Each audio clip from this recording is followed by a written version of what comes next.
Hello friends, welcome to our channel Passion Education।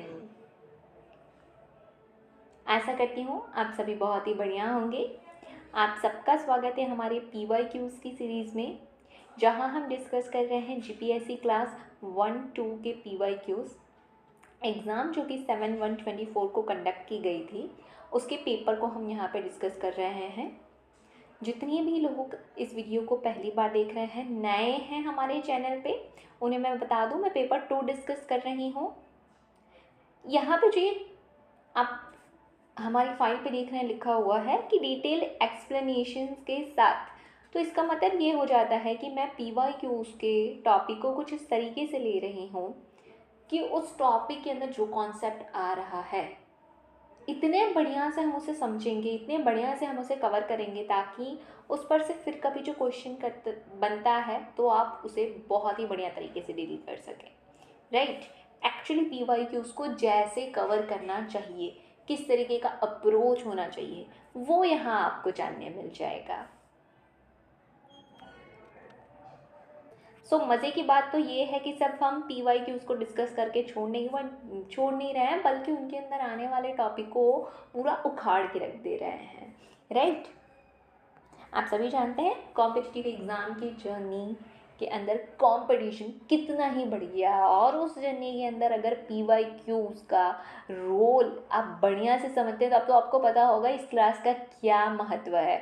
और जब बात क्लास 1-2 के एग्ज़ाम्स की हो तो फिर उसके अंदर कोई PYQs को छोड़ करके जा रहा है तो वो महामूर्ख ही कहलाएगा। ठीक है, तो PYQs को पढ़ते रहिए, रेफ़र करते रहिए ताकि आप चीज़ों को, अपने सिलेबस को बेहतर तरीके से कवर कर सकें। एंड अपनी पढ़ाई को सीरियसली लीजिए, सीरियसली करिए। त्यौहार बीत चुके हैं, अब आपका पूरा हो चुका है कि अब आप एकदम पढ़ाई वाले अपने जोन में चले आएँ। चलिए, तो ज़्यादा टाइम ज़ाया ना करते हुए हम बढ़ते हैं अपनी क्लास के तरफ।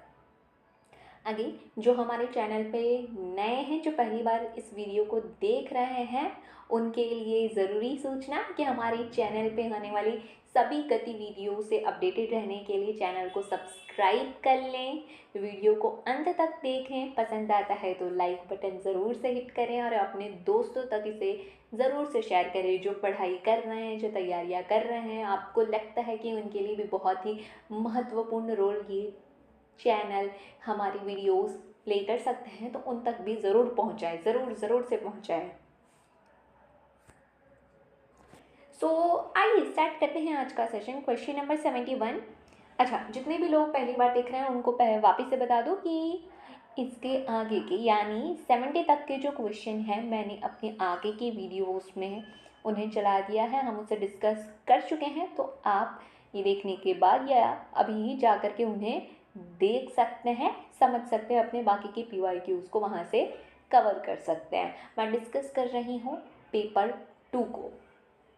Question number 71। The National Disaster Management Authority NDMA is headed by President of India, B Vice President of India, C Prime Minister of India, D Home Minister of India। The correct option is C Prime Minister of India। ऐसी सभी bodies जो news में रहती हैं, secondly जिनका जो function है वो बहुत ही ज़्यादा इम्पॉर्टेंट है। ठीक है, अगर वो डिज़ास्टर मैनेजमेंट के रिलेटेड कुछ आ जा रहा है, डिफेंस, बॉर्डर मैनेजमेंट के रिलेटेड कुछ आ जा रहा है, जो बहुत ही ज़्यादा इम्पॉर्टेंट हो जाते हैं, जिनका फंक्शन बहुत ज़्यादा इम्पॉर्टेंट हो जाता है, ऐसी सारी अथॉरिटीज़, पॉल्यूशन वगैरह, तो ऐसी सारी अथॉरिटीज़ के हेड मेंबर्स उन सबसे अपडेटेड रहा करें। The National Disaster Management Authority is India's apex statutory body for disaster management। ध्यान रखिएगा ये स्टेट्यूटरी बॉडी है। फिर से मैं आपको क्लैरिफाई कर देती हूँ, दो तरीके की बॉडीज़ होती है, कॉन्स्टिट्यूशनल और स्टेट्यूटरी बॉडी। कॉन्स्टिट्यूशन बॉडी वो उसे कहा जाता है जो जिनके बारे में कॉन्स्टिट्यूशन में लिखा गया है, उन आर्टिकल्स के तहत वो बॉडीज़ कंस्टिट्यूट की जाती हैं। स्टेट्यूटरी बॉडी वो हैं जिनके बारे में कॉन्स्टिट्यूशन में नहीं लिखा गया बट एक्ट पास किया जाता है उन्हें बनाने के लिए। जैसे कि जो हमारी नेशनल डिज़ास्टर मैनेजमेंट अथॉरिटी है उसको कॉन्स्टिट्यूट किया गया था 27 सितंबर 2006 को बाय डिज़ास्टर मैनेजमेंट एक्ट 2005। तो यहाँ पे एक्ट पास करना पड़ता है ऐसी बॉडीज़ को बनाने के लिए। Prime minister is its chairperson and it has 9 other members. One of the 9 member is designated as vice chairperson. One day examination की तैयारी करने वाले, जैसे कि एसएससी, रेलवे वगैरह की जितनी भी एग्ज़ाम की तैयारी आप कर रहे हैं, वहाँ पे भी ये सारी इन्फॉर्मेशन बहुत हेल्पफुल हो जाएगी आपके लिए। The primary responsibility for the management of disaster rest with the state government concern. However, the national policy on disaster management puts in place an enabling environment for all that is center, state and district functions और responsibility की बात कर लेते हैं NDA में कि approve the national disaster plan, secondly lay down policies on disaster management, approve plans prepared by ministries or departments of central government in accordance with the national plan, lay down lay down guidelines to be followed by state authorities in drawing up state plan, lay down guidelines to be followed by different ministries or department of a central government for the purpose of integrating measures for disaster prevention or mitigation of its effect in their development plans and projects, coordinate enforcement and implementation of disaster management policy and plan, recommend provision of funds for the purpose of mitigation, provide such support to other countries affected by major disaster as determined by central government, take such other measures for prevention of disaster or mitigation or preparedness and the capacity building for dealing with threatening disaster situation or disaster as it may consider necessary, lay down broad policies and guidelines for functioning of national institute of disaster management. सारे ही functions को discuss कर लिया है। दो चीज़ों को मद्देनज़र रखते हुए, एक तो मेंस वगैरह में ऐसे क्वेश्चंस पूछ लिए जाते हैं जहाँ पे आपको मेजरली जो बॉडीज़ हैं, जो ऑथोरिटीज़ हैं, उनके फंक्शन और रिस्पॉन्सिबिलिटीज़ को डिस्कस करने के लिए कह दिया जाता है। एंड कई बार क्वेश्चंस भी ऐसे बन जाते हैं जहाँ पे स्टेटमेंट के फॉर्म में दे दिया जाता है कि इनमें से दी गई हुई इस अथॉरिटी या इस बॉडी की फंक्शन और रिस्पॉन्सिबिलिटी के तहत आते हैं या नहीं, तो ध्यान रखना है आपको। Question number 72, tsunamis can occur only during dash, evening, afternoon, any time of the day और नाइट, मॉर्निंग। अब ऐसे क्वेश्चन क्लास 1-2 के लेवल के एग्जाम में जब ऐसे क्वेश्चन आते हैं तो ये आपके लिए वो कहते हैं ना रोकड़िया मार्क्स हैं, क्या ही दिमाग लगाना है यहाँ पे। That is C, any time of the day और नाइट। नेचुरल कलामिटी एक तरीके से कुछ किसी चीज़ दिन या रात से कुछ लेना देना है नहीं। Tsunami are large waves generated by sudden movement of ocean floor that displace a large volume of water. These are usually associated with earthquake. According to Global Historical Tsunami Database, since 1900, over 80% of likely tsunami were generated by earthquakes. However, tsunamis can also be triggered by other phenomena like submarine landslide and volcanic eruption, or even due to impact of meteoroids and asteroids. Question number 73. Which planet was named after Roman god Zeus? आपके option हो जाते हैं ए अर्थ, B Mars, सी Venus, D Jupiter. तो correct answer है D Jupiter. Jupiter के बारे में थोड़ा डिस्कस कर लेते हैं। 5th in line from the sun, Jupiter is by far the largest planet in a solar system. हमारे सोलर सिस्टम में सबसे बड़ा प्लैनेट जुपिटर है, more than twice as massive as all other planets combined. Jupiter, Saturn, Uranus and Neptune को साथ में Jovian या gas giant planets कहा जाता है। उनका थिक एटमॉस्फेयर होता है जो कि बना होता है मेजरली हीलियम और हाइड्रोजन का, गैस से बने होते हैं, इसी से गैस जायंट प्लैनेट्स या जोवियन प्लैनेट्स कहा जाता है। Jupiter's iconic great red spot is a giant storm bigger than Earth that has raged for hundreds of years. The planet Jupiter's 4 largest moon, याद रख लीजिएगा, उन 4 लार्जेस्ट मून को साथ में बना करके गैलीलियन सैटेलाइट कहा जाता है, जो कि जिनका नाम रखा गया है after Italian astronomer Galileo Galilei, who first observed them in 1610. These large moons named Io, Europa, Ganymede, Callisto are each distinctive world. In 1979, the Voyager mission discovered Jupiter's faint ring system. बढ़ते हैं हमारे question number 74 की तरफ। The outermost layer of the sun is called dash. A. Chromosphere, B. Photosphere, C lithosphere, D corona. Correct answer है corona. Corona is the outer most layer of the sun. Sun की सबसे बाहरी जो सतह होती है उसे कोरोना कहा जाता है। आपको पता है कि 2019-20 के टाइम पे जो वायरस था, ठीक है, जो डिसीज़ फैल रही थी, जो पैंडेमिक फैला था कोविड-19, उसका जो वायरस है उसे हम कोरोना वायरस कह रहे थे, जो क्योंकि उसकी जो स्ट्रक्चर था वो बिल्कुल सन के कोरोना से मिलता जुलता था। इस वजह से it experience a very high temperature about 1 million degree Celsius. It starts at about 2100 kilometre above the photosphere. Corona isn't visible from the earth. इसे हम नहीं देख सकते हैं accept during solar Eclipse. The corona does not have an upper limit. Photosphere, chromosphere, transition region and corona are the outer layer of the sun। और पूछा गया है क्वेश्चन में आउटर मोस्ट कौन सा है, ये सभी आउटर लेयर है, बट सबसे आउटर में कोरोना आ जाता है। क्वेश्चन नंबर 75 में मैच करने के लिए कहा गया है, जहाँ पे लिस्ट 1 में प्लैनेट है और लिस्ट 2 में उनकी सैटेलाइट्स दी गई है। मार्स, जुपिटर, सैटर्न, यूरेनस और सामने उनकी सैटेलाइट्स दी गई है। ऑप्शंस दिए गए हैं आपको और उसमें से करेक्ट आपका कोड हो जाता है बी। आइए डिस्कस कर लेते हैं इसे। यहाँ पे हम डिटेल में डिस्कस करेंगे कि किस प्लैनेट के कितने मून्स हैं और उनका मेजरली, मतलब हम सभी मून्स को नहीं डिस्कस कर रहे हैं, बट जिसके बारे में डिस्कवरी की गई है, जो न्यूज़ में ज़्यादातर रहते हैं, उन मून्स के नाम जानेंगे, तो उन्हें ध्यान से याद रखिएगा आप भी। मर्क्यूरी एंड वीनस की बात कर ले तो मर्क्यूरी और वीनस दोनों को ही मून्स नहीं है। Mercury has no non moons and Venus is also devoid of moons. Earth के पास एक मून है, simply called moon. It is the largest moon relative to its parent planet in the solar system. Mars की बात कर लें, 2 moons, Phobos and Deimos, name after the son of Ares the Greek god of war. Jupiter की बात कर ले तो हमने थोड़ी देर पहले ही पढ़ा है, उसके जो 4 लार्जेस्ट मून हैं जिसे गैलीलियन सैटेलाइट्स कहा जाता है, 95 मून्स हैं, उसमें से 4 गैलीलियन मून्स, लो, Europa, Ganymede, Callisto. This moons are named after lovers of Zeus, that is Jupiter.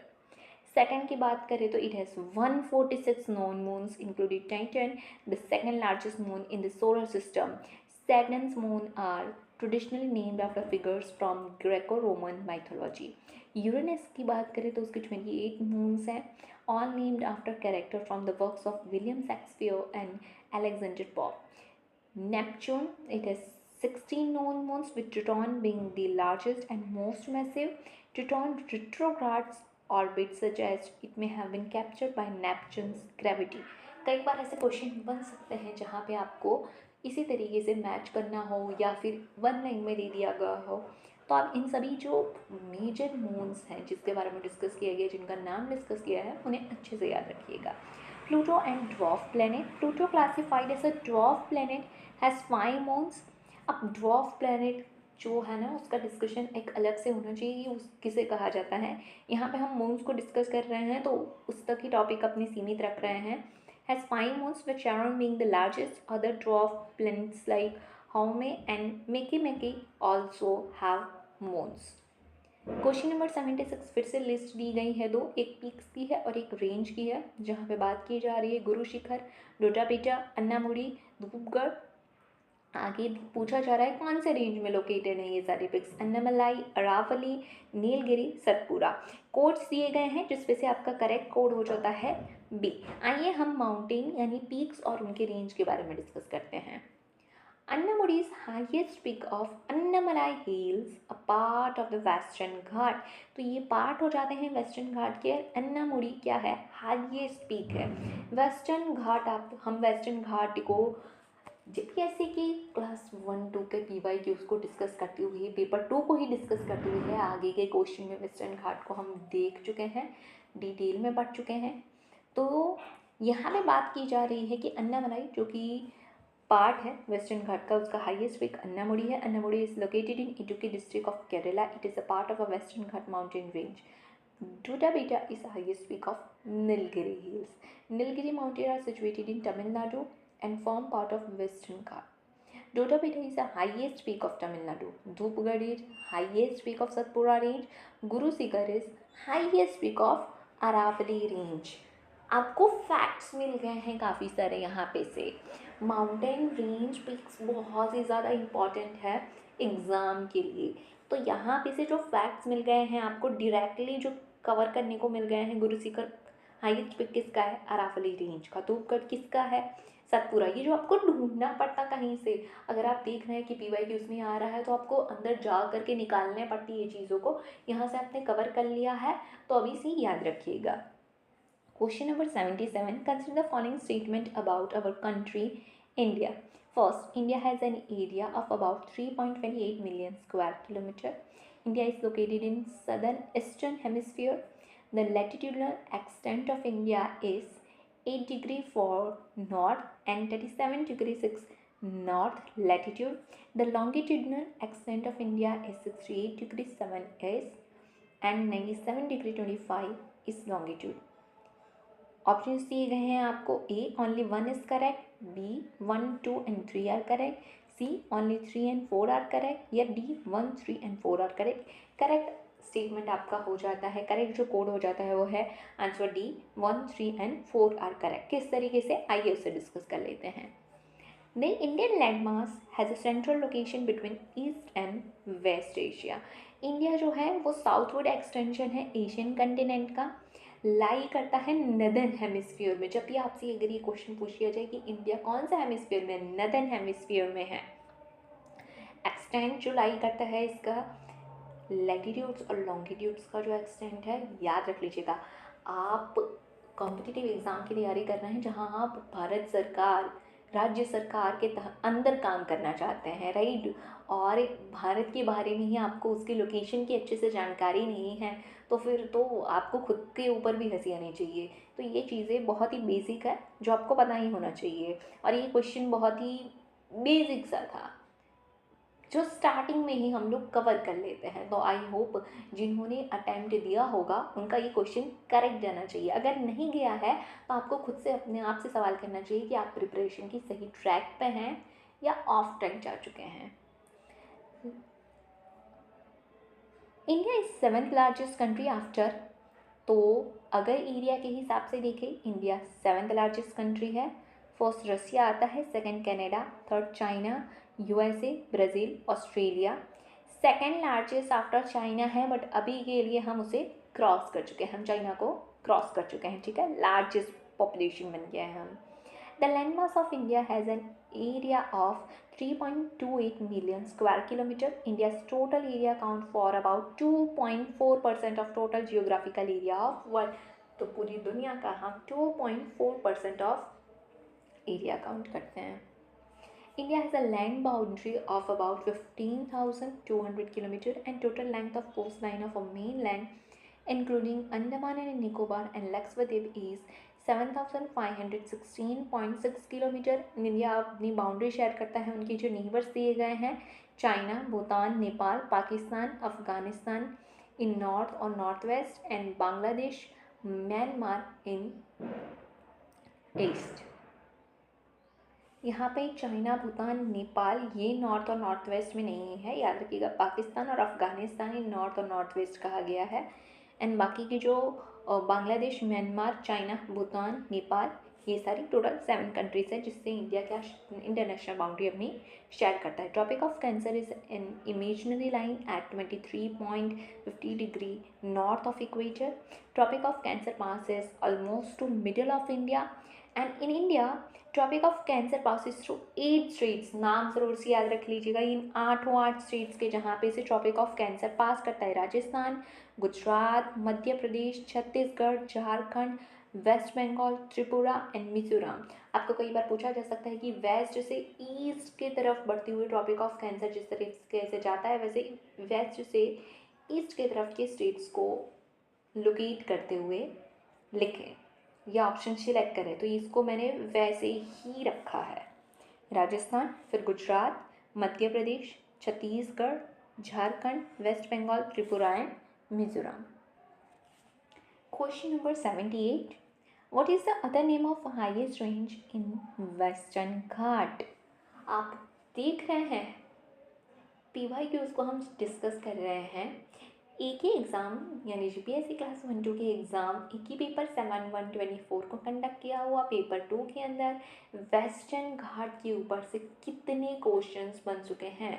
3 से 4 क्वेश्चन वेस्टर्न घाट से रिलेटेड आए हैं। यानी अगर हम टॉपिक को डीप में डिस्कस कर रहे हैं तो सोच लीजिए, अगर आप एग्ज़ाम में बैठते हैं तो बड़े ही आराम से एक टॉपिक पे से आप 3 से 4 क्वेश्चन आराम से सॉल्व कर पा रहे हैं। सो यहाँ पूछा गया है, what is the other name of highest range in western Ghats? A Pir पंजर, बिसिवालिक range, C Sahyadri, D नमछा Barwa. जिन्होंने भी माउंटेन रेंज वगैरह की बढ़िया से तैयारी की है उन्हें पता है ए बी और जो डी है हिमालयास में आ जाते हैं। वेस्टर्न घाट से उनका कोई लेना देना नहीं है। करेक्ट ऑप्शन हो जाता है C, that is Sahyadri. Elimination technique आपको आनी ही चाहिए, ठीक है। ज़रूरी नहीं है कि एग्ज़ाम के टाइम पे आप बैठे हैं तो एनसाइक्लोपीडिया होंगे, आप सब कुछ आता होगा। जी बिल्कुल नहीं, ऐसा नहीं है।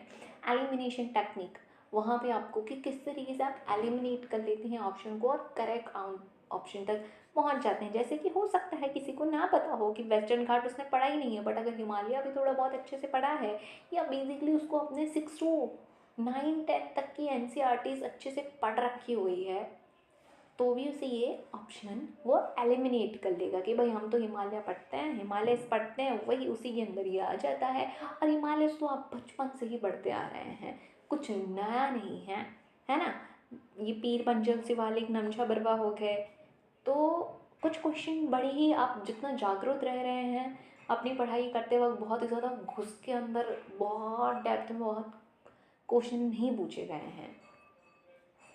वेस्टर्न घाट, वेस्टर्न घाट और ईस्टर्न घाट का जहाँ कंपैरिजन करता हुआ क्वेश्चन था वहाँ पे भी हमने एक टॉपिक डिस्कस कर लिया है। यहाँ पे जब जब मैं अलग अलग क्वेश्चन पे आ रही हूँ और जहाँ जहाँ वेस्टर्न घाट आ रहा है मैं उसके अलग अलग पर्सपेक्टिव यानी अलग अलग पॉइंट को कवर करने की कोशिश कर रही हूँ। यहाँ पे देखिए, the Western Ghat also known as Sahyadri Hills are well known for their rich and unique assemblage of flora and fauna. Flora and fauna के लिए बहुत ज़्यादा माना जाता है Western Ghat. The range is called Sahyadri in northern Maharashtra and Shaya Parvatam in Kerala. The northern portion of a narrow coastal plain between Western Ghat and Arabian Sea is known as Konkan Coast. It's recognized as UNESCO World Heritage Site. याद रखने वाली बात है, इसको UNESCO World Heritage Site भी recognise किया गया है। It is one of the 8 hotspot of biological diversity in the world due to its high level of biological diversity and endemism. The peak of Annamudi in Kerala is highest peak in the Western Ghat as well as highest peak in India outside the Himalayas.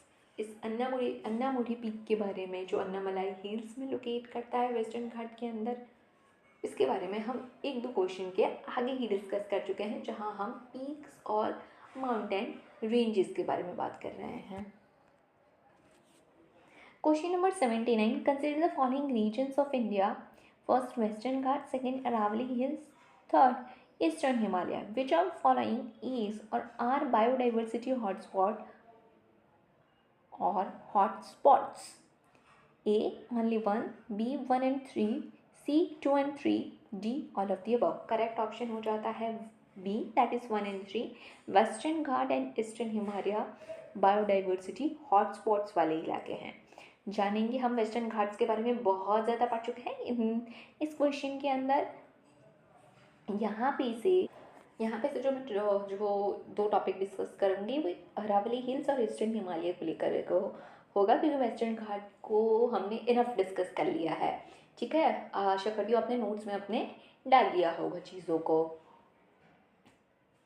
बैठते तरीके से अपनी पढ़ाई कर रहे होंगे आप और उसे रिवाइज कर रहे होंगे। रिविज़न एक बहुत ही इम्पॉर्टेंट पहलू हो जाता है इस एग्ज़ाम का।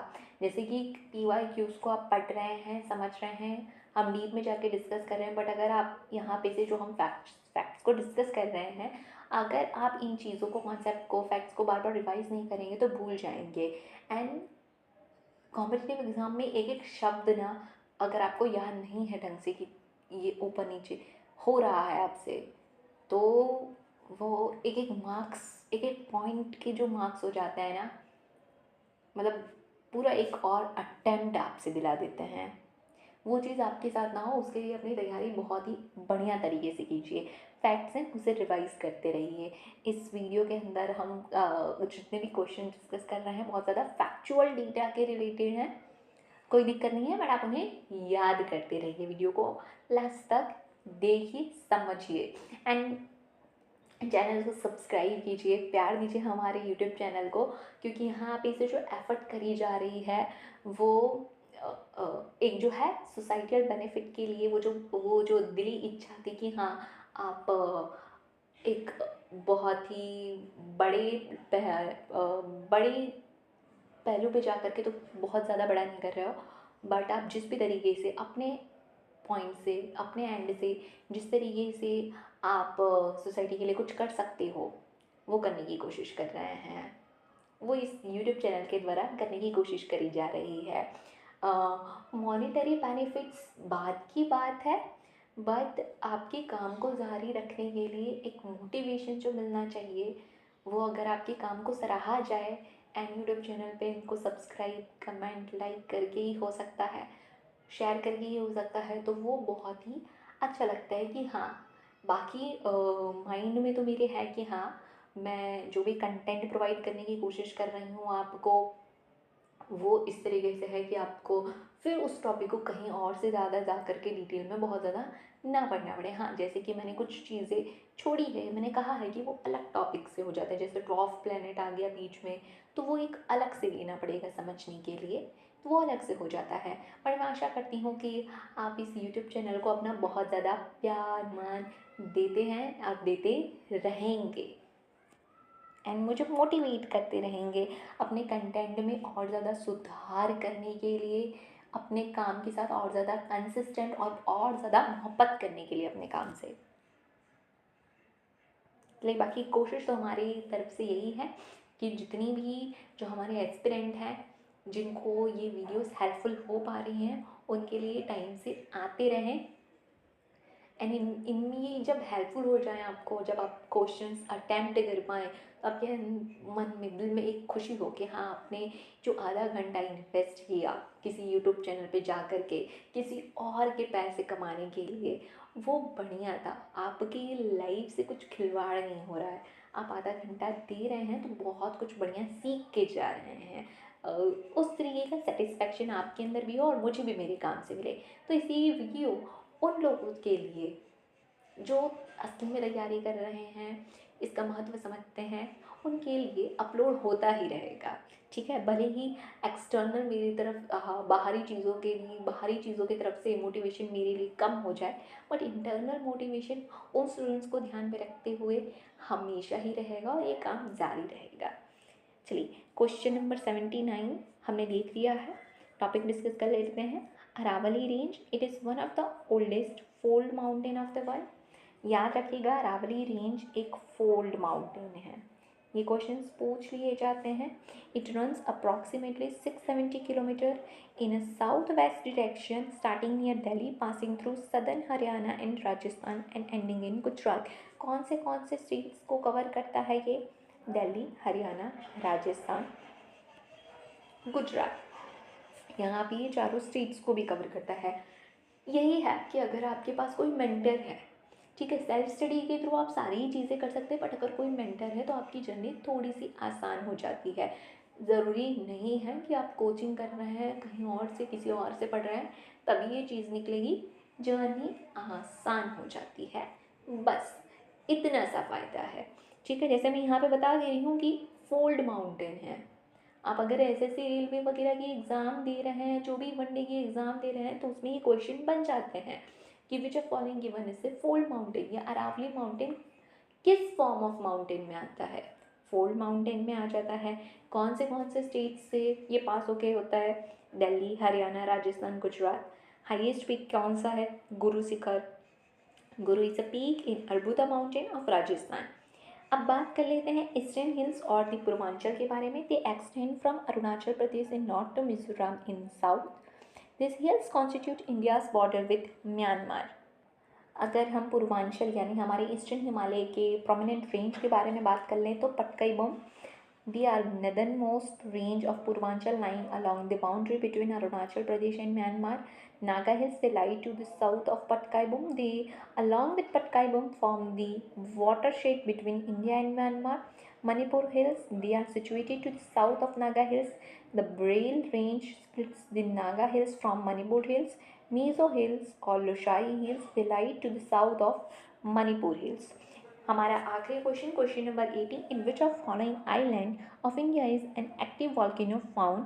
ए, Car Nicobar island, B, Nancowry island, C, Barren island, D, Mayabunder island. तो यहाँ पे करेक्ट ऑप्शन हो जाता है C, Barren island. Barren island is the only active volcano. जब भी कोई only say related extreme statement है तो जब आप टॉपिक भी पढ़ रहे हैं उसे अंडरलाइन करके रख लीजिए। ये ओनली एक्टिव वॉल्केनो है हमारे इंडिया का, जो लोकेट करता है अंडमान एंड निकोबार आइलैंड में। It is located in north and middle Andaman. The first eruption of volcano took place in 1787. Since then, the volcano has erupted more than 10 times. Andaman and Nicobar के बारे में थोड़ा और पढ़ते हुए, हालांकि हम चैनल्स जब डिस्कस कर रहे थे तो वो किस तरीके से कौन से चैनल से सेपरेट होता है वो डिस्कस कर लिया है पिछले ही वीडियोस में. Indira point is the southern most tip of a Nicobar island. It is situated on great Nicobar island and marks the southern most point of India. The Andaman and Nicobar Island is home to 5 particular vulnerable tribal groups. याद रखिएगा इस question को, जो लोग भी class 1-2 UPSC PCS की exam की तैयारी कर रहे हैं. ग्रेट अंडमानीज, चरवास, अंगे, सोम्पियंस एंड नॉर्थ सेंटेनरीज. तो दोस्तों, इसी के साथ साथ हमने आज की इसी वीडियो के अंदर कवर कर लिए हैं 10 क्वेश्चन को बड़े ही डीप में डिस्कस करते हुए. आई होप जो भी हमने डिस्कस किया आपको समझ में आया होगा. कोई भी डाउट्स रह जाते हैं कमेंट करके ज़रूर से पूछिएगा. वीडियो को अंत तक देखने के बाद अगर आपको लगता है ये आपको हेल्पफुल रहा है तो लाइक बटन ज़रूर से हिट कर लीजिएगा, हमारे चैनल को सब्सक्राइब कर दीजिएगा एंड इस पर अपना प्यार बरसाते ही रहिएगा. Thank you for watching, friends.